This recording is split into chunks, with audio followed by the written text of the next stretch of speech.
Madame, Monsieur, bonjour. Très heureux de vous retrouver ce vendredi pour les brèves de l'écho. De 16,3 milliards de dollars à la fin des années 1960, son montant est passé à 365 milliards, dont environ un tiers est dû à la Chine. La dette africaine, dont le G20 a décidé de suspendre le remboursement pendant 12 mois, se creuse et s'efface depuis les indépendances. Elle atteint aujourd'hui 365 milliards de dollars, soit 340 milliards d'euros, dont environ un tiers est dû à la Chine. Dans les années 1960, plusieurs pays ont hérité d'un passif contracté par leurs anciennes puissances coloniales.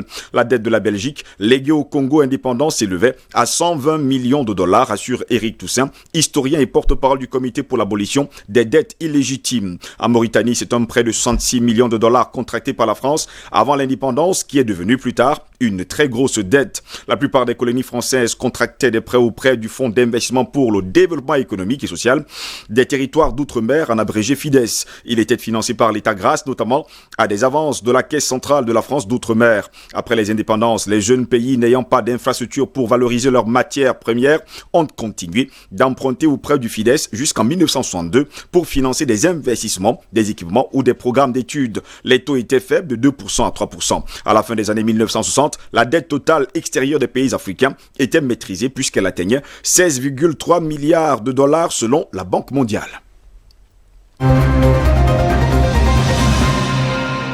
En Égypte, les dépenses liées aux subventions sur les carburants dans le budget 2020-2021 seront réduites à 28,193 milliards de livres égyptiennes, soit 1,8 milliard de dollars. La décision pourrait impacter les prix à la pompe. Le gouvernement égyptien prévoit de réduire de 47% les dépenses liées aux subventions sur les carburants dans son budget 2020-2021 à 28,193 milliards de livres égyptiennes, a indiqué d'ailleurs une note explicative du projet de budget publié mardi et rapporté d'ailleurs par plusieurs médias. 52,963 milliards de livres seront alloués aux subventions sur les carburants pour l'année fiscale 2020-2021 qui commence le 1er juillet prochain. Au cours du troisième trimestre de 2019, les dépenses pour les subventions sur les carburants avaient été réduites d'environ 69% à 7,25 milliards de livres égyptiennes. Le projet de budget du gouvernement vise également à augmenter l'émission nette de la dette de 19,7%. Celle-ci comprend l'émission de bons du Trésor d'une valeur de 700 milliards de livres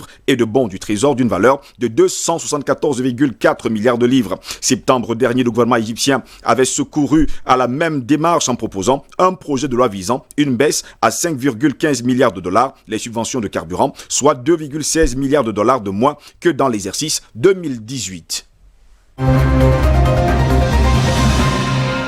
Annoncé hier jeudi 23 avril, la cession pour 575 millions de dollars à son partenaire Total de la totalité de sa participation dans le projet du lac Albert en Ouganda était attendue. Elle permet à Tullow Oil, lourdement endetté, de se recentrer sur ses actifs les plus rentables. Pour Tullow Oil, la conclusion d'un accord de vente à Total de sa participation à 33% dans le méga projet pétrolier de Tilenga, situé sur le lac Albert, est un soulagement. Grâce à cette transaction, le groupe britannique cède la totalité de ses parts contre un chèque de 575 millions de dollars, soit 532 millions d'euros. Dans les faits, 500 millions de dollars seront versés lors de la signature formelle et la validation par les actionnaires, le chinois CNOOC, le troisième partenaire sur le projet, et Kampala. Le solde de 75 millions de dollars sera payé à la décision finale d'investissement du projet piloté désormais par Total. Dirigée depuis Londres, la junior britannique est dans la même tourmente depuis le milieu de l'année dernière, après avoir dû revoir à la baisse des prévisions de production bien trop optimistes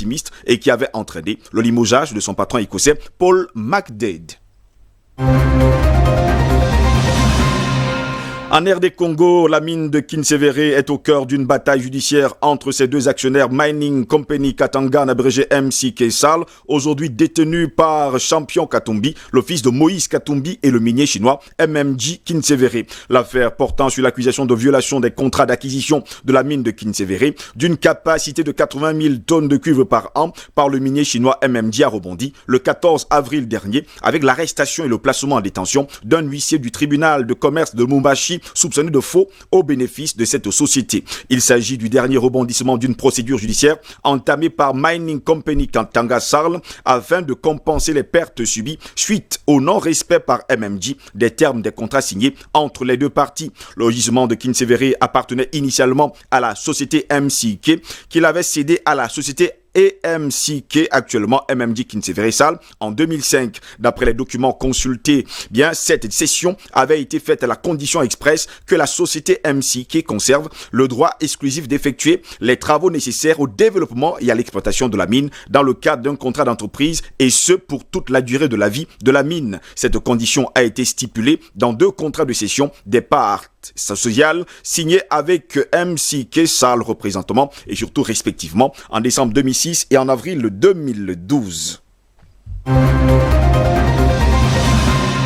En Guinée équatoriale, après 6 ans de travaux, le pays dispose d'une infrastructure publique de fibre optique allouée aux opérateurs privés. Conakry croit, malgré les revers que ce modèle a rencontré dans d'autres États de la région. Nous sommes fin prêts pour lancer la commercialisation, mais l'épidémie de coronavirus nous retarde. Depuis son bureau flambant neuf à Conakry, Sanoussi Dabo, directeur général de la société guinéenne de gestion du Blackbone National, s'impatiente. Eh bien, ce haut cadre de la fonction publique et secrétaire général, le ministère délégué du budget, suit depuis 2014 les travaux d'un projet titanesque décidé en 2012 et dont les derniers tests concluants ont été effectués début avril. Les 2 boucles de fibre optique enterrées doivent permettre aux opérateurs télécoms Orange, MTN et Cellcom, ainsi qu'aux fournisseurs d'accès à Internet comme Mouna ou encore Skyvision, d'acquérir de la capacité auprès de la SOGEB afin de proposer de l'Internet fixe haut débit à leurs clients.